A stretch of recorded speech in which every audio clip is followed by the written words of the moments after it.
Hello friends, welcome back to my channel. তো আজকে অনেকদিন পর আমি ভাবলাম একটু ব্লগ করি, তোমাদেরকে জানাই যে অনেকদিন ধরে আমি ব্লগে আসতে পারছি না। রিজনটা কি ব্লগে না আসার, কোনো ব্লগ আপলোড না করার কারণ আমি আজকে 8-10 দিন যাবৎ কোনো সময় পাচ্ছি না। কারণ আমার তোমাদের জন্য একটা গুড নিউজ আছে যে আমার বেবি গার্ল হয়েছে আমার ঘরে। তো এটা খুশির খবরই, কিন্তু দুঃখের বিষয়টা হলো যে আমার বেবির শরীরটা বেশি ভালো না। ও আইসিইউতে আছে আজকে 10 দিন ধরে। তো এই জন্য দৌড়াদৌড়ি করতে করতে সময় পাচ্ছি না, তোমাদেরকে বলা হলো না, আপডেট করা হলো না। তো বেবি এখন আউট অফ ডেঞ্জারই আছে, কিন্তু এখন আরও ডক্টর বলেছে কালকে চেক আপ করে যে আরও 8-10 দিন আইসিইউতে রাখবে, তারপর ছাড়বে।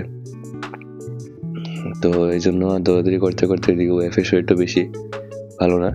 তো এই জন্য দৌড়াদৌড়ি করতে করতে সময় পাচ্ছি না তোমাদেরকে বলার। তো ভাবলাম আজকে একটু অনেকদিন রেস্ট করতে আসলাম ঘরে, একটু শরীরটা টায়ার্ড হয়ে গেছে। তো ভাবলাম একটু জানিয়ে দিই তোমাদেরকে সবাইকে যে কেন আমি ব্লগে আসতে পারছি না।